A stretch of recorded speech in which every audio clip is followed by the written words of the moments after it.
What's good, Jalen's World? We're back with another video. So tonight we're gonna be reacting to a video about some weirdo. I think he did something to his niece or something like that. He's a weirdo, and I don't know if she ends up missing. I think she ends up dead, but we're gonna go ahead and jump into the video. Let's see what it's about. Let's go. Investigators for years to come. A young man entered January 4th, 2022, 1 a.m. A security camera mounted above the front entrance captured a chilling moment that would haunt investigators for years to come. A young man entered his apartment. Why he got the same name as me? I'm not a weirdo. I promise. Brother, I promise I'm not a weirdo. It just so happened we got the same name. But let's go ahead and get to the video, bro. With another person, a 17-year-old girl, his favorite cousin, the girl who trusted him completely. Later, the footage showed him backing his white sedan into the driveway, carefully, methodically, the trunk now facing away from the street, hidden from view. Minutes passed. Then, the car drove away into the darkness. When it returned, less than 10 minutes later, the trunk was empty. But the girl who had entered that house that night, she never left. Not through the front door, not through any door. And what the cameras didn't capture, what happened inside those walls during those crucial hours, would become the center of one of Detroit's most disturbing murder cases. A case where the truth was buried not only in a landfill, but beneath layers of lies from someone who was supposed to protect her. Because sometimes, the person you trust most is the one who means you the greatest harm. Sierra Milton woke up on the morning of January 5th, 2022, with a gnawing feeling in her gut. Her eldest daughter, Zion Foster, hadn't come home the night before. The 17-year-old's bed sat empty, untouched. For most mothers, this might trigger immediate panic. Bro, I don't have kids, but I know that feeling has to fucking suck. Like when you know your child was supposed to come home, but they didn't come home. Like, I know I used to put my mama through some shit when I was younger. Me and my little brother, ooh, is that a shift? Me and my little brother would be I take him to some friend's house and she'd be looking for us. Man, I get my ass whooped. She was not playing with me. But I get it though. I get it. I get it now. But Sierra knew her daughter's history. Zion was a high school senior at East Detroit High School, bright, spirited, and admittedly rebellious. Just months earlier, she'd celebrated her 17th birthday in November. Like many teenagers testing boundaries, she'd threatened to run away before. Twice the previous year, frustrated with her mother's rules, she'd actually done it. The first time, 16-year-old Zion fled to her grandmother's house. Convinced to return, she stayed only days before leaving again, prompting Sierra to call the police. But both incidents proved to be false alarms. The teenager was struggling. Are you struggling with them right Her now? grandmother's recent cancer diagnosis weighed heavily on her. Independence called to her like a siren song. But this morning felt different. Zion had worked her serving shift at the Detroit Wing Company the night before. She'd come home. She'd asked permission to go out afterward. And here's the thing she'd been honest about: where she was going and who she'd be with. Her favorite cousin, Jalen. Sierra trusted him. She'd watched Zion leave with him at least twice a month for the past year. She'd greeted Jalen herself in the driveway when he picked her daughter up. Sierra had agreed. She watched Zion walk out the door shortly before 11 p.m. That was the last time she saw her daughter alive. The text message came from Vertez Gonzalez, Zion's boyfriend and fellow high schooler. Had Sierra heard from Zion? Because he couldn't reach her anymore. The last message he'd received came at midnight, 3 simple letters that now haunt everyone involved. On my way. On my way. But Zion never made it home. Calls went straight to voicemail. Messages throughout the night sat undelivered, trapped in digital limbo. Finally, at 8 a.m., Vertez sent a message that captured his growing dread. Are you alive? Followed by, this is the worst thing ever. Sierra immediately reached out to Jalen Brazier. If anyone knew where Zion was, it would be him. They were close, practically inseparable, or so she thought. Jalen's response stopped her cold. He hadn't seen Zion. In fact, he claimed he hadn't seen or spoken to his cousin in years. 3 years, to be exact. Sierra's mind reeled. How could that be possible when Jalen had been in her driveway just weeks ago? When she'd watched her daughter leave with him twice a month? When Zion specifically told her she was spending time with her favorite cousin? Jalen pressed her. How often had Zion claimed to be with him? Once or twice a month, Sierra confirmed. His response came laced with frustration. Zion's lies about him were sneaky as hell and not safe, he said. Right. She must have been using him as cover, spending time with someone else who lived near his house. He even offered evidence. Zion shared her location with boyfriend Vertez, a fact born from his admitted insecurity about their relationship. That location data placed her across the street from Jalen's home at 11:24 p.m. on January 4th. Vertez, ever vigilant, had screenshot his girlfriend's location at that exact time, so Jalen's theory seemed plausible. Maybe Zion was seeing someone else on his street. Maybe she was using his name as an alibi. There was just one problem with this theory. It was a complete lie.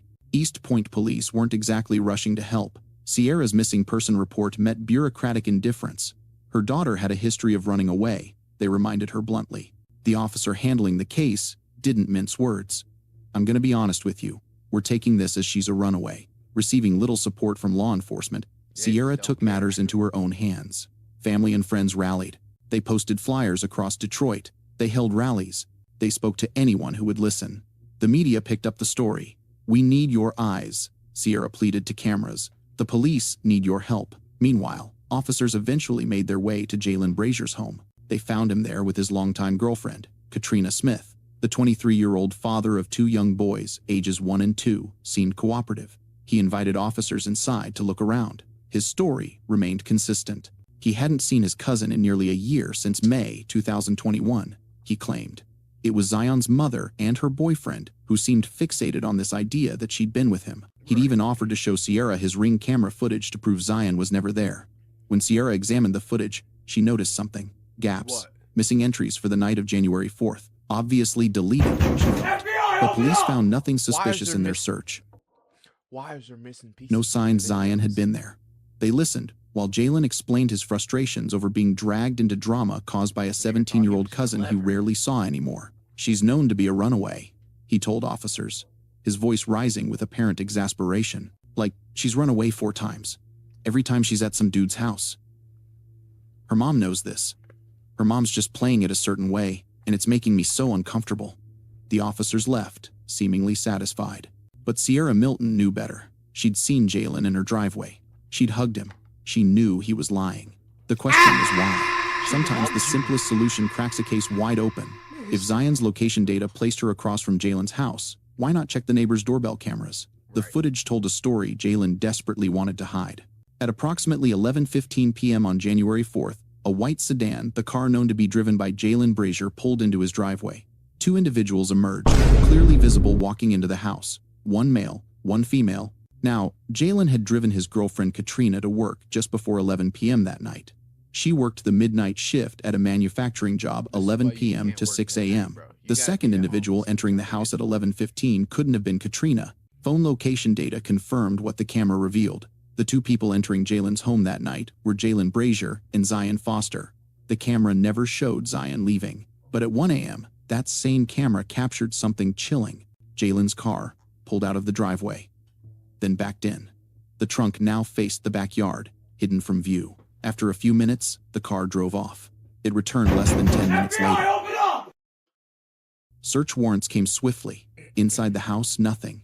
The car's contents were carefully itemized and examined, but there was no clear evidence of what happened to Zion. That is, until law enforcement brought in the canine units. The dogs indicated clearly at the trunk of Jalen's car. The unmistakable scent of death lingered there. On January 19th, accompanied by a friend who happened to be a lawyer, Jalen voluntarily sat down with detectives. The evidence against him had become overwhelming. It was time, his lawyer must have advised, to get ahead of the narrative. Jalen offered what he claimed was the truthful version of events from that night. Yes, he'd picked up Zion from her home. Yes, he'd brought her back to his place. He put his 2 young children to bed, then joined Zion downstairs in the living room. They talked about normal teenage things, her improving relationship with her mother, her boyfriend, plans for prom, her job, dreams of getting her own apartment. They used some recreational substances together, he said. Then Zion got sleepy. Her head tilted back as she appeared to nap while sitting upright on the couch. He went into the other room to pour himself a drink. When he returned 15 to 20 minutes later, something was wrong. Her pulse was faint, he claimed. Then her heartbeat became non-existent. His young cousin had simply died on his couch, just like that.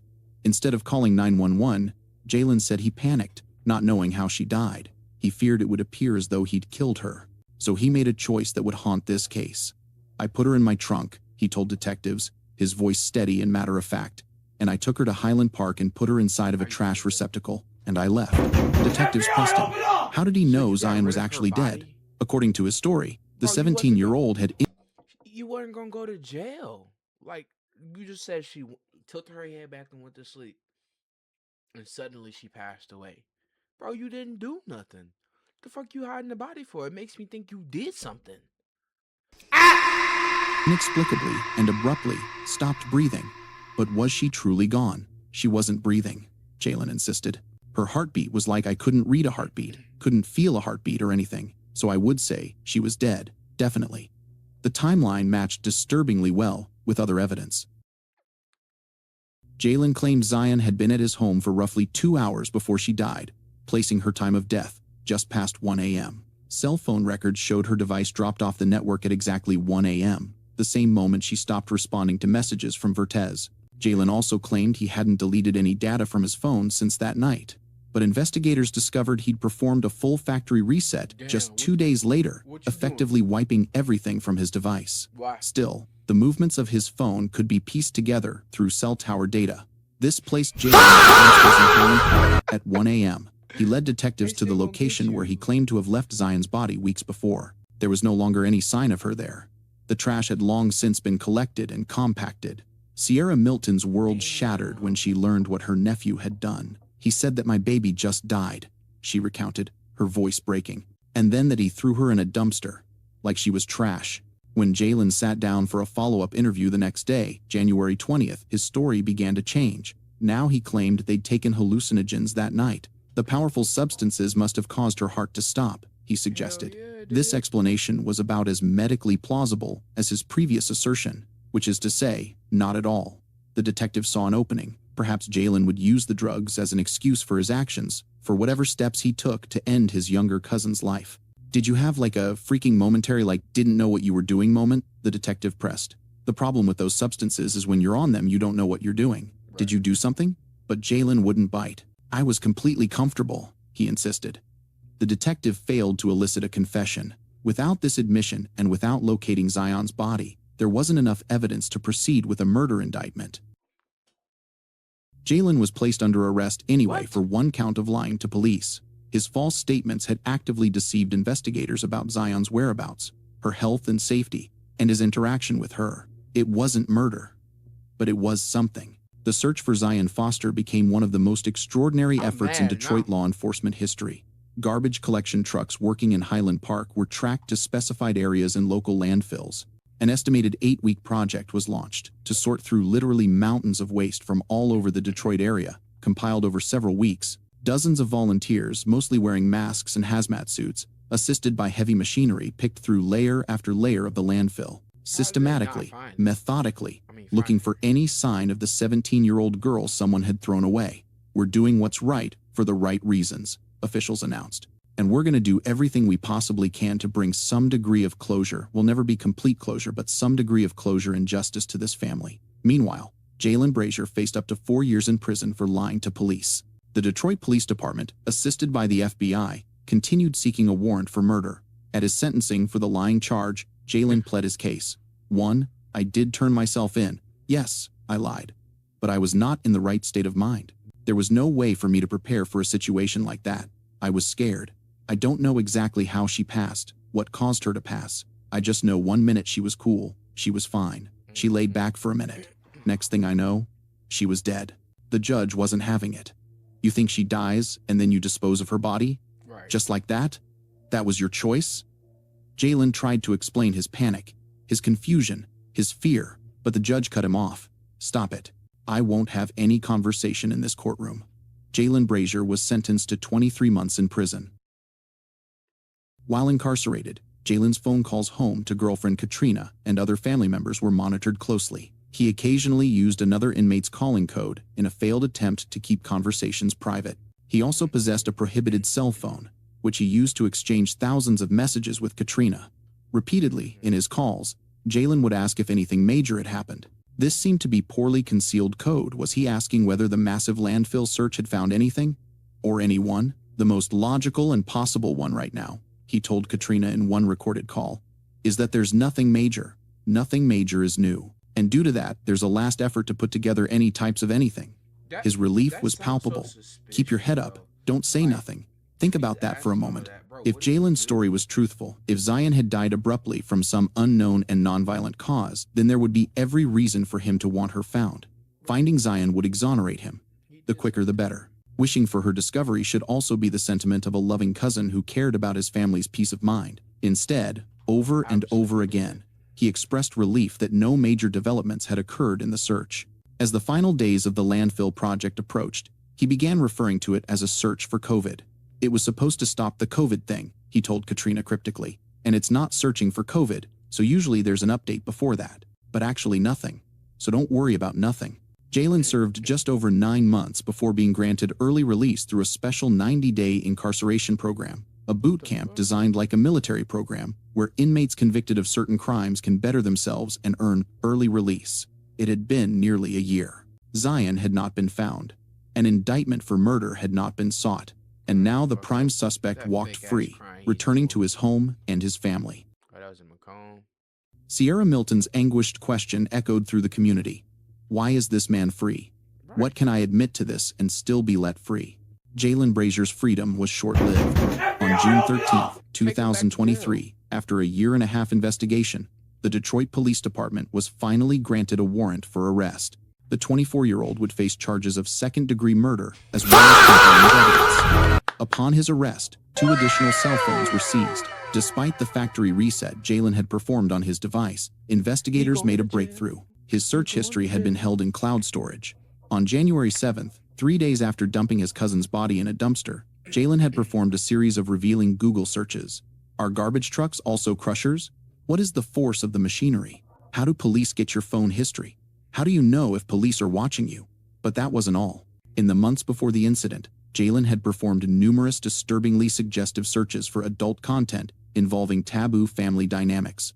Experts retrieved the video results of these searches. Some were reportedly very violent, as well as disturbing in nature. The digital evidence painted a dark picture of a man who'd been fixating on his teenage cousin, then scrambling to cover his tracks when something went horribly wrong. As the case approached trial, a preliminary hearing offered insight into the defense strategy. Vertez Gonzalez testified that he believed his girlfriend was taking regular medication for epilepsy. Zion had told him she suffered seizures, he said, and without her medication they became more frequent and severe. He'd even witnessed what he thought might have been a seizure Zion, becoming momentarily faint, slouching forward before regaining her composure after just a few seconds. The defense had found their angle.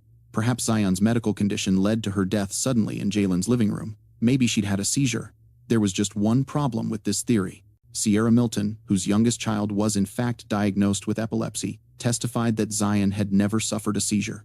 Hundreds of pages of medical records covering years of treatment supported Sierra's assertion. Nonetheless, Jalen Brazier's version of events was now being framed in this new light for the jury. The trial lasted 2 full weeks in May 2024. Jalen chose not to testify. The state called 32 witnesses. The defense called none. Prosecutors revealed evidence that shocked even seasoned courtroom observers. Zion's old cell phone safe at home because she'd gotten a new one contained months of correspondence between her and her favorite cousin. Over 4,000 distinct texts were retrieved. The messages Jalen sent ranged from subtle and unsettling to highly inappropriate. At times, they were romantic in nature. He routinely invited her to his home while his girlfriend was away. He offered to put her up in his basement if she ran away. He advised her on how to evade police if she disappeared again. Wayne County Assistant Prosecutor Ryan Elsey described the texts as pervasive, at times complimentary of her intelligence and looks, at other times probing in an immature way. Jalen suggested to Zion that other people thought they were a couple. He claimed Katrina was jealous of her. He bragged about how easily he could be with women. At one point, he called himself a god. Prosecutor Elsey concluded by telling the jury that the 23-year-old had been systematically manipulating his younger cousin for years, that he had fantasies about her, and that on January 4th, he acted on his impulses. This was the twisted motive that led to her death. Jurors heard about how Jalen learned that Katrina was pregnant with their 3rd child on the day he brought Zion to his house. Messages between the couple showed how he'd lied to her about what he was doing after dropping her off at work. That night, Katrina felt ill. nausea, hot spells. She'd been to the emergency room earlier that day. Hours later at work, the symptoms resumed. She messaged repeatedly that she felt too sick to stay, Bro, asking what him the to pick her up. fuck? At 1 a.m., I think I need to come home. At 1:26, I don't He feel out killed good. his damn cousin. Minutes later, my stomach hurts. I feel Cracked sick girlfriend. and keep getting hot and cold. Jalen's response? You can make it, baby. He finally picked her up at nearly 3 a.m. When he did, she noticed something. A deep scratch across his collarbone, deep enough to draw blood. He told her the cat had scratched him. Odd, Katrina thought. The cat had never scratched that deep before. The case against Jalen was largely circumstantial, though compelling. A forensic anthropologist who reviewed Zion's medical history determined that the only condition she suffered that could possibly have led to her death was asthma. But an asthma attack would present as the exact opposite of what Jalen described. Instead of quietly passing out with a faint heartbeat, Zion would have been struggling to breathe. It would have been very clear she was in distress. The prosecution's closing argument cut through the defense's theories. Like a knife, he brought her to his house late at night on January 4th, 2022, behind the back of his pregnant girlfriend, who was at work at the time, and she leaves that house in the trunk of his car on a night where he has an unexplained gash on his collarbone. What do you think happened inside that house that night? She died of COVID? She died of a seizure? There's a claim that he did what he did because he was afraid of getting caught for illegal substances. Afraid of getting busted for drugs? No. You ever heard of somebody getting rid of a body to avoid a parking ticket? Sierra Milton and the... Nah, he about to be in jail, bent over, listening to somebody whisper in his ear talking about some Mordecai. One more time. Let him hear it. One more time. Mordecai. Mordecai gonna be back there because you want to be doing some weird stuff. The rest of Zion's family waited as the jury went into deliberations. They returned in only 30 minutes. As to count 1, how do you find guilty? As to count 2, how do you find guilty? Jalen Brazier maintained his innocence at his sentencing hearing. Her death was not in any way violent. She wasn't hurt at all, he insisted, still clinging to his story. Before announcing his decision, Judge Donald Knapp outlined the convict's failure to accept responsibility for the murder, for disposing of Zion's body, for lying to police, for causing delays in the investigation, for leaving his 2 young children alone in the house while he disposed of evidence, for manipulating and lying to family. It is unlikely, Judge Knapp concluded, that he will ever be rehabilitated. Jalen Brazier was sentenced to 30 to 90 years in prison for the murder and another 5 to 10 years for tampering with evidence. These terms would be served consecutively. Sierra Milton's body trembled as the sentence was read. When it was read, it was just so matter-of-fact. I'm so happy they saw she was loved. She is loved. She was fought for. And this is the result. This is justice. Then she addressed Jalen directly. You thought you were smart. Right. You tried to be slick. The people saw you for what you are. And I hope you never get out. Zion Foster's body has never been recovered.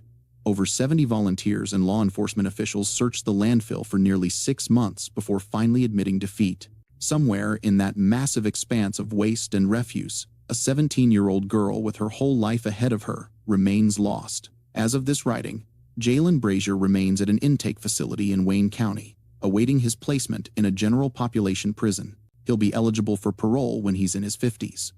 Damn. Bro, he deserved everything he got to him. But look, that's another motherfucker that's about to be a seafood boil underneath the jail. Another pedo off the streets. Let me stop. But if y'all made it to the end of the video, go ahead and comment down below what I should react to next. Thank you guys for showing your support. Don't forget to like, comment, and subscribe. Don't forget to share it to your mommy, your grandma, your dog, your daddy's dog, your grandma's dog, your dog's lizards, the lizard's cat, and the cat's frog, and the frog's fish. And we out that thing. Peace.